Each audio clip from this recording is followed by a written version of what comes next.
Ok, salut à tous les amis. Alors je m'excuse pour mon setup micro, j'ai pas encore de micro-cravate, j'ai pas de budget. Et aujourd'hui justement en parlant de budget, je vais vous expliquer comment j'ai pu transformer cette Clio en espèce de van aménagé pour un budget vraiment très raisonnable. Si vous avez une Clio, vous allez pouvoir l'aménager pour vraiment pas cher. Donc aujourd'hui dans cette vidéo, je vais tout vous expliquer, vous montrer comment j'ai fait la mienne. On va commencer tout de suite par faire un tour de l'intérieur de la voiture. Ok les amis, alors comment se présente l'intérieur d'une Clio? Dans un premier temps, à la base, il y a une banquette arrière à ce niveau-là qui vient se fixer ici et là-bas. Il va falloir la retirer. Bien évidemment, on garde la roue de secours parce qu'il faut optimiser la place au maximum. Une Clio, c'est vraiment pas grand. Donc au niveau de la roue de secours, alors moi j'ai perdu mon cric. Moi ce que je vous conseille, c'est de mettre vos outils de grosse nécessité ici. Où il y a de la place, vous pouvez les mettre là si vous n'avez pas de cric non plus. Sinon dans les côtés ici. Ici, il y a de la place. Et là, vous mettez tous vos outils. Une fois que vous aurez enlevé les sièges, enlevé tout ce qui est à l'arrière, qu'il ne reste plus que ce que je viens de vous montrer, il va falloir créer quelque chose de simple, un petit plancher. Alors, je vous présente mon plancher. Donc voilà, ce plancher-là, comment vous dire? En fait, je l'ai eu gratuitement et c'est vraiment pas le meilleur bois pour faire un van aménagé. C'est un espèce de...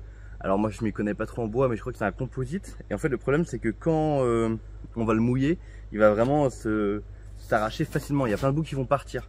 Donc c'est pas la chose la plus solide, mais ça fait largement l'affaire. Si jamais vous vous posez la question, un bois comme ça peut faire l'affaire. Faut juste vraiment éviter qu'il soit mouillé au maximum. Alors les gars, le plancher, il vient juste se poser. C'est-à-dire que là, je le pose ici. Donc au niveau des dimensions, alors l'idéal c'est de prendre la distance entre ça et ça pour le couper en longueur, et derrière que ici il touche les coins à peu près de manière égale en séparation par rapport au bord. Donc ici que ce soit égal et que là ce soit égal. Et ensuite devant, il faut qu'il laisse un peu une marge sur le tapis comme ça. Moi c'est comme ça que je l'ai fait. Et le truc c'est qu'à la découpe ici, j'ai laissé un petit jeu. Donc pour compenser le petit jeu, j'ai fait des petites cales. Alors cales que je viens coincer sur le côté. Donc voilà, du coup les petites cales, il y en a une qui vient se coincer ici, une autre qui vient se coincer là, et ça me permet de bien maintenir. Le plancher ne bouge, bon là il bouge un peu petit, non même pas, il bouge pas, le plancher bouge pas, il est bien maintenu. Donc quand on fait des bonnes cales, ça reste super stable, et le plancher c'est important qu'il soit stable, comme ça rien ne bouge derrière. Donc ce bois là, c'est pas un bois qui coûte très cher. Vous pouvez essayer de le récupérer avec des usines qui ont des chutes, des choses comme ça. Et n'hésitez pas vraiment à les demander, il faut oser. Et donc pour l'instant, cette partie-là m'a vraiment rien coûté. J'ai juste récupéré le bois en récup et derrière je l'ai taillé. Donc ça, avec des outils, vous faites ça avec une scie, vous faites ça avec un coupe-bois si vous avez, vous faites ça comme vous pouvez. Faut juste prendre les dimensions, c'est important. Voilà les gars, on va passer à une partie importante, le caisson. Alors le caisson, qu'est-ce que c'est? Je vous présente mon caisson. Alors mon caisson, il ressemble à peu près à ça. Donc j'ai une petite bâche comme je vous ai dit pour pas mouiller le bois. Et en fait là-dessus, pareil, c'est du bois que j'ai récupéré. Tout est le même bois en fait. Les seuls trucs que j'ai payé, ça va être... alors les équerres, j'ai gratuitement aussi, mais je vais vous mettre des tarifs parce que ça, on peut pas trop les récupérer comme ça. Et derrière, ça par contre, bizarrement, ça coûte un peu cher. Donc le caisson, il se pose juste par-dessus. Pas compliqué du tout. Et en fait, c'est juste clouté avec des équerres pour solidifier. Et une barre transversale. Donc voilà mon petit caisson. Alors de côté ça donne quelque chose comme ça. Ça laisse en fait une petite distance entre ça et ça. Il doit arriver à peu près au milieu de la voiture, donc, comme j'ai pu le réaliser ici. Et niveau hauteur, dépasser un peu du coffre. Alors si je vous donne, là c'est vraiment le coffre. Il doit dépasser de à peu près 5 cm, quelque chose comme ça. Et en fait ça va faire deux énormes espaces de rangement où là vous allez pouvoir mettre toutes vos affaires pendant vos voyages. Alors le problème c'est que comme c'est une Clio, pour récupérer cette affaire là ça va être compliqué pendant le trip, parce que du coup derrière vous allez avoir tout le reste posé dessus. Je vais vous donner un exemple concret. Par exemple, moi du coup un jour j'avais rangé mon drone là-dedans un matin, j'en ai eu besoin la journée, sauf que dessus il y avait ma planche de lit, il y avait mon matelas, mes couettes et tout, donc il fallait tout retirer pour récupérer, c'est vraiment galère. Donc je vous conseille de prendre tout ce qui est première nécessité avec vous. Alors ensuite, donc ce caisson, il est juste posé et comme vous pouvez voir, il se déplace. Moi ce que je fais pour pas qu'il se déplace, c'est que sur les côtés, je vais venir le caler avec du tissu. C'est-à-dire que je vais bourrer de tissu là et bourrer de tissu ici. Et comme ça va vraiment super bien le maintenir. Il ne bougera pas d'un pet. Donc moi ce que je vous conseille en fait, c'est par exemple de mettre à peu près jusqu'à la moitié. Alors là il y a un peu de profondeur, vous remplissez à la moitié d'un tissu. Et comme ça derrière ça vous fait quand même des bacs de rangement pour remettre certaines choses. Moi par exemple, je rangeais mes rideaux ici. C'est-à-dire qu'en bas c'était vraiment des tissus, des torchons que j'ai mis juste pour caler. Et le reste par-dessus je mettais mes tissus que j'utilisais la nuit. Comme ça me faisait pas de place inutile. Une fois qu'on a posé le caisson, on va pouvoir poser la base de notre lit. Comment ça marche pour la base de notre lit? Alors, on vient juste poser sur la planche, on coulisse, on pose et on retire. Je vais vous montrer ça de plus près. En fait, cette planche, je viens vraiment la poser dessus. Et en fait, je la coulisse pour qu'elle rentre dans le goupillon là pour pas qu'elle dépasse. Et dans le goupillon là, comme ça elle est bien maintenue. J'ai accès à mes affaires donc quand elle est comme ça. Et donc je viens la poser, faut qu'elle soit dans les deux compartiments et je tire. Elle vient s'emboîter dans les deux ici. Et là, c'est sécurisé. Alors j'ai rajouté par-dessus des bouts de matelas Décathlon que j'ai. Alors ils sont pas collés, j'ai mis du scotch double face. Ça fait vraiment l'affaire. Ça se décolle un peu de temps en temps, mais juste à appuyer dessus, ça tient. Donc en vrai, j'ai pas eu de problème avec un scotch double face que j'ai pris à Brico quelque chose. Donc là, niveau argent, il y a quoi à compter? Il va y avoir les vis, il va y avoir ces embouts là. Tac, tac, tac. Il va y avoir les tapis, je crois que j'en ai pris 2 à peu près. Le bois, vous pouvez le récupérer, mais je vais quand même vous mettre un devis au cas où pour le bois du même style. Essayez de faire un calcul. Et le scotch double face. Moi, j'ai besoin d'à peu près 5 ou 10 mètres. Faut que je regarde un peu mes notices. Et ensuite, il reste la deuxième partie du lit qui est celle-là. Alors celle-là par contre j'ai renforcé sous le dessous avec 2 plus grosses planches que ça j'ai récupéré sur des palettes. Et pareil là il y a des équerres, je vais vous montrer à quoi elles servent après. Il faut donc mettre des équerres au bout, déjà qu'ils soient assez longues pour se bloquer là. Et après elles nous seront très utiles quand on va installer le mode lit. Mais là c'est vraiment pour le mode routier. Et dessus on va venir plier le matelas, le poser là, on va venir pouvoir ranger l'oreiller, la couette, des sacs à dos si on a besoin, des bidons etc. Également pourquoi je vous disais que moi au niveau de la caisse, je vais l'arrêter un peu en avance par rapport au plancher.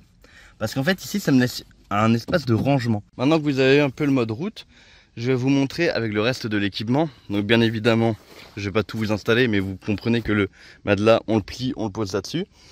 Ces pieds-là vont servir pour déplier le lit et ces pieds-là, eux par contre on va les caler à ce niveau-là. Bon j'en ai installé un pour vous faire la démo quand même, mais vous voyez ça rentre pile poil au bord là-bas, au bord là-bas. Et ici, ça vient pas gêner le siège qui là est reculé en mode conduite. Maintenant, ce qu'on va faire, c'est que je vais passer de ça à mode nuit. Donc, pour la mode nuit, il va falloir déjà dans un premier temps avancer ce siège là au maximum. On avance les 2 sièges avant au maximum. Tac. Voilà, les 2 sièges pliés, avancés au maximum. On descend le dossier et le dossier il arrive à ce niveau là. Donc un peu en dessous du premier bac, pareil pour les deux. Mais on va installer les 2 pieds. Second pied. Alors le pied comment c'est taillé? C'est une planche droite avec un bout de bois qui est de travers. Donc ça je l'ai étudié à peu près pour que ça soit droit. Pour que quand je le pose, comme ça, vous voyez, ils sont droits les pieds. Parce que comme le siège il est un peu incliné, faut redresser ça. Et ça donc c'est pas compliqué, hein. Vous prenez un bois de palette, un bois de poteau, quelque chose. Pareil là c'est du contreplaqué toujours et ça fait le coup, ça tient le coup. Fixer les dessous avec des vis. On les pose sur les sièges et là on va pouvoir déployer le grand bac. Petit interstice, c'est-à-dire que quand on pousse la deuxième plaque, la plaque principale, quand on vient la clipser dans les supports au bout, il reste un petit trou ici. Ce petit trou là va nous servir à mettre les équerres de la deuxième planche pour qu'elle reste maintenue et qu'elle ne parte pas en fait, que le lit soit vraiment stable. Voilà la longueur qu'on a. On va vraiment de l'arrière d'ici jusqu'au niveau du volant. Donc l'ensemble est droit. Un poil relevé sur la deuxième planche mais vraiment très très léger. En dessous c'est juste posé. Et ça fait vraiment le tas, ça tient très très bien. C'est vraiment que posé. 2 barres de renfort pour pas que ça pète pendant la nuit. Ça tient comme ça. Et donc si je me rappelle bien, ça fait un lit de 1,80 m par à peu près 1,10 m, 1,20 m, quelque chose comme ça. Donc un bon lit dans une belle Clio qui fait le taf. Donc niveau place, derrière, tout le rangement qui est dans votre voiture, que vous pouvez pas mettre dans les caisses de première nécessité, vous avez de la place ici, sous le siège. Par exemple, ici moi je rangeais tout ce qui était vaisselle, produits d'entretien, papier toilette, etc. Donc tout va là. De l'autre côté, hein, on a la même place. Et ensuite, par exemple, moi j'avais, ce qui est important également, c'est d'avoir des chaises de camping. Alors là, pour l'exemple, je ne les ai pas prises, Mais ces chaises de camping là, elles prennent de la place, du coup elles vont se ranger ici. Je vais venir les mettre en longueur, ici, je peux en mettre une là, une autre là, je peux même en mettre 4. Ici, on peut venir mettre les bidons, on a de la place ici. Derrière, ce qui va être super important, les gars, c'est de prendre de l'eau. L'eau, ça va être essentiel pour la douche, pour la vaisselle, pour faire votre linge, etc. Ça va être important pour boire également. Alors moi, ce que j'ai, c'est que j'ai 2 bidons. Premier bidon, un bidon de 20 litres qui lui sert vraiment de réserve complète. Avec intégré, alors ça j'ai pris à Jardiland, je vous mettrai le prix, avec quand même un bec verseur intégré qui peut se mettre dans votre sens. Donc c'est pratique pour remplir, si par exemple c'est un robinet, vous pouvez remplir votre bidon sans perdre de l'eau. Et si vous avez besoin de remplir quelque chose. Et ce bidon là vient parfaitement rentrer à l'avant, comme quoi c'est bien étudié. Pareil, deuxième bidon. Alors ce bidon là, lui, c'est un petit bidon de 10 litres avec un petit bec verseur, donc pratique pour la vaisselle, pour se laver les mains. Et pareil, ce petit bidon, lui, on peut le mettre de travers et il rentre. Derrière, très important les gars, ça j'ai pris ça sur Amazon, une douche solaire. Alors, comment ça marche? Bah, vous accrochez ça à un arbre et avec la pression de l'eau en descente, vous avez votre petit robinet. Pour prendre votre douche, vous pouvez pas l'accrocher à la Clio. Le problème, vous voyez, c'est que si j'essaie de la mettre sur la Clio, j'aurais pas trop de pression en bas, quoi. Faudrait que je prenne une douche en étant allongé par terre. Donc c'est le seul point négatif, c'est qu'il faut le mettre dans un arbre. Je vais vous donner mon avis. Sur tout le voyage que j'ai fait, dans n'importe quel endroit, j'ai super bien dormi. Il y a juste la première nuit où le temps d'adaptation se fait et que c'est plus compliqué. Mais ensuite, j'ai fait vraiment des bonnes nuits. J'ai pas eu des journées où j'étais claqué. J'ai un matelas, 2 places de ce style-là, qui peut se plier un peu dans tous les sens. D'ailleurs, dans le lit, on peut dormir à 2. C'est un peu serré, mais en vrai, ça passe sans... On n'est pas forcément l'un sur l'autre. Genre, si vraiment chacun serre son côté, vous pouvez dormir sans vous écraser. Hydro Certification. Les gars, ça va, ça va. Ok, je vais installer le matelas. Donc avec un matelas, voilà ce que ça donne. Lui, il va rebiquer un peu ici de quelques centimètres. Je sais pas il y a combien de centimètres, si vous avez le temps de calculer. Pour que du coup il rebique un peu moins. Mais en gros, niveau longueur, on a quand même du point là-bas à ici, jusqu'à l'avant. Un bon confort. Et derrière, vous lancez votre couette, vous lancez votre couverture et là, vous pouvez dormir dedans. Bon, ensuite, pour les rideaux, je vais pas tous vous les installer parce que c'est vraiment la partie que j'ai le moins optimisée. J'ai vraiment fait de la merde là-dessus. Alors, ça marche super bien. Niveau température, c'est un tissu occultant thermique que j'ai acheté. Le problème, c'est que je voulais fabriquer des rideaux de taille des fenêtres avant. Au final, j'ai eu la flemme de faire ça parce que j'ai découpé un truc. Je suis vraiment pas couturier, j'ai pas le compas dans l'œil. J'ai coupé ça comme de la merde, ça faisait pas la bonne taille. Donc je me suis dit nique sa mère, je vais faire un gros rideau. En fait, j'ai 3 rideaux. Et là, vous vous dites, comment tu fais Hydro pour pouvoir accrocher tes rideaux de manière miraculeuse? Et ben, je vais vous dire ça les gars, tout de suite. Alors, pour commencer, il vous faut une épingle à nourrice. Il vous faut le bout du rideau. Là, je vous filme en grand angle. Vous voyez, il y avait une fenêtre ici, et maintenant, il n'y en a plus. Donc comment je fais? Tout simplement, je vais venir prendre une épingle, je vais même pas la raccrocher elle-même, je vais juste la planter vers le bas. Et en fait ça me fait vraiment une couverture. Bon, normalement je la plante un peu en avance, mais en gros,